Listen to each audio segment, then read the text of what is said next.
भाई देश की सेवा करना किसे पसंद नहीं, और इसके लिए इंडियन आर्मी, नेवी या फिर एयरफोर्स में हर साल लाखों बच्चे अप्लाई करते हैं और ये लोग आपके लिए कई सारे वैकेंसीज और स्कीम्स भी लेके आते हैं। तो आज की वीडियो में हम एक ऐसे ही स्कीम और ऐसे ही वे की बात करने वाले हैं जहां आप इंडियन आर्मी में विदाउट एनडीए एग्जाम दिए 12th के बाद इंजीनियरिंग के लिए एडमिशन ले सकते हैं और इस 4 ईयर कोर्स के कंप्लीशन के बाद आपको इंडियन आर्मी के तहत ऑफिसर लेवल की जॉब मिलती है, जहां आपको मंथली 2.5 लाख तक का सैलरी पैकेज भी मिलता है, साथ में अदर अलाउंसेस भी फ्री मिलते हैं। जी हाँ गाइज, आज हम बात करेंगे इंडियन आर्मी द्वारा लॉन्च की गई 10+2 टेक्निकल एंट्री स्कीम के बारे में। IITS द्वारा चलाए जाने वाले इस करियर फोरम में आज हम इस स्कीम की टोटल डिटेल्स जानने वाले हैं, जिसमें हम इस स्कीम का eligibility criteria, selection process, fees जैसे इंपॉर्टेंट टॉपिक पे बात करने वाले हैं। तो आज का वीडियो एंड तक जरूर देखिए। Viewers you watching freshers guide, ऐसे ही नए और यूनिक एजुकेशनल स्टेप के लिए प्लीज आप हमें लाइक, शेयर एंड सब्सक्राइब जरूर करें। सो गाइस, आर्मी जैसे प्रीमियम फील्ड में ऑफिसर लेवल की जॉब पाने के लिए मैक्सिमम स्टूडेंट्स अप्लाई करते हैं एनडीए एग्जाम को, लेकिन अब इसके अलावा भी आप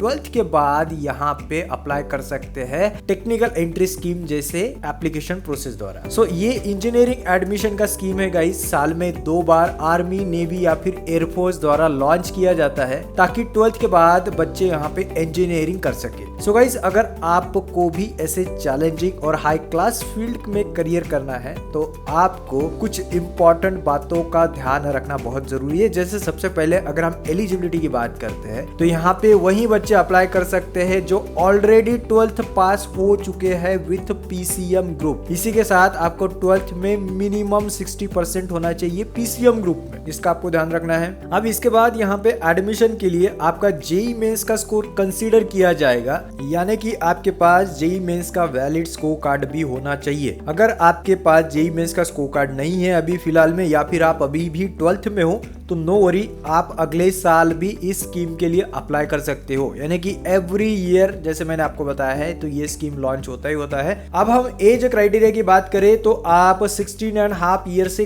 कम नहीं होने चाहिए और 19.5 ईयर से ज्यादा नहीं होने चाहिए, यानी कि आपका एज 16.5 से लेके 19.5 तक ही होना चाहिए at the time of application. अब इसके बाद और भी कुछ मेजर टर्म्स ऑफ एलिजिबिलिटीज है, जैसे आप अनमैरिड इंडियन सिटीजन होने चाहिए, आप नेपाल, भूटान, तिब्बत से भी हो तब भी आप यहाँ पे अप्लाई कर सकते हैं। साथ ही में आप पर्सन ऑफ इंडियन ओरिजिन हो लेकिन फिलहाल में कोई अदर कंट्री में रह रहे हो तब भी आप यहाँ पे अप्लाई कर सकते हैं। लेकिन अप्लाई करने से पहले हमेशा ही एडमिशन ब्राउचर को डीपली जरूर पढ़े, उसके सभी इंपॉर्टेंट लिंक्स ऑलरेडी हमने डिस्क्रिप्शन में देके रखे हैं। अब इसके बाद आपको कुछ मेडिकल स्टैंडर्ड से भी गुजरना होता है, तो इसके कई सारे रूल्स होते हैं, तो इस रिगार्डिंग भी हमने आपको डिस्क्रिप्शन में लिंक देके रखा है ताकि आप मेडिकल फिटनेस रिलेटेड सभी रूल्स को अच्छे से समझ पाए। सो गाइस, इस बार इंडियन आर्मी के टेक्निकल एंट्री स्कीम के तहत इस 4 इयर्स कोर्स में टोटल 90 वैकेंसीज है और आने वाले समय में ये वैकेंसीज कम और ज्यादा भी हो सकती है, इसका आपको ध्यान रखना है। अब अगर हम एप्लीकेशन प्रोसेस और सिलेक्शन प्रोसेस की बात करें तो सबसे पहले आपको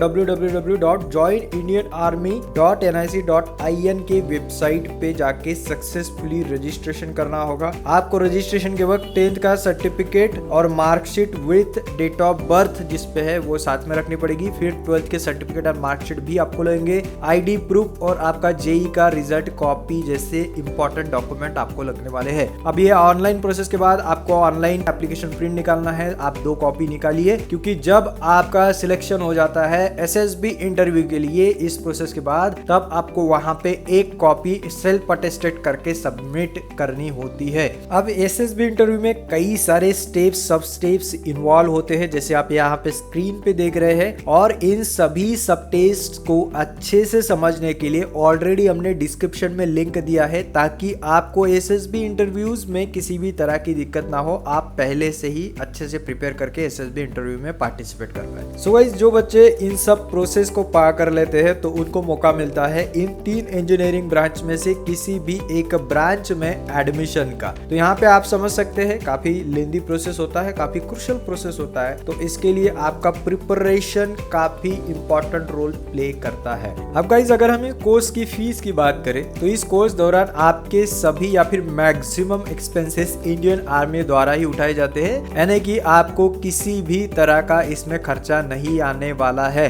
साथ ही में जब आप इस कोर्स के लास्ट ईयर में पहुंच जाओगे तब आपको यहाँ पे स्टाइपेंड भी मिलते हैं और after successfully completion of this degree course आपको आर्मी ऑफिसर की रैंक भी दी जाती है। बाद में आपके हुनर और वर्क अनुसार आपको इसमें प्रमोशंस भी मिलते हैं। अब आपके रैंक अनुसार आपकी मंथली सैलरी क्या रहेगी तो वो हमने इस चार्ट में दिए है। तो इस चार्ट को, इस वीडियो को यहाँ पे अच्छे से पॉज करके जरूर देखिए गाइस। और इन सैलरीज के अलावा बाकी एक्सपेंसेस भी आपको इंडियन आर्मी की तरफ से इजीली मिल जाते हैं। सो यहाँ पे इस कोर्स को कंप्लीट करने के बाद आपको लेफ्टिनेंट की जॉब मिलती है। और अगर आप भी ऐसे चैलेंजिंग सेक्टर का पार्ट बनना चाहते हैं तो अक्टूबर मंथ में इसके वैकेंसीज निकलते हैं, नवंबर मंथ तक आप इसमें अप्लाई कर सकते हैं। तो अभी से आप इसके अलर्ट्स लगा कर रख दीजिए और सभी इंपॉर्टेंट लिंक हमने ऑलरेडी डिस्क्रिप्शन में के रखिए, आप डिस्क्रिप्शन के लिंक थ्रू भी अप्लाई कर सकते हैं। आई होप गाइज आज का टॉपिक आपको काफी पसंद आया होगा। ऐसे ही नए और यूनिक एजुकेशनल स्टफ के लिए प्लीज आप हमें लाइक, शेयर एंड सब्सक्राइब जरूर करें।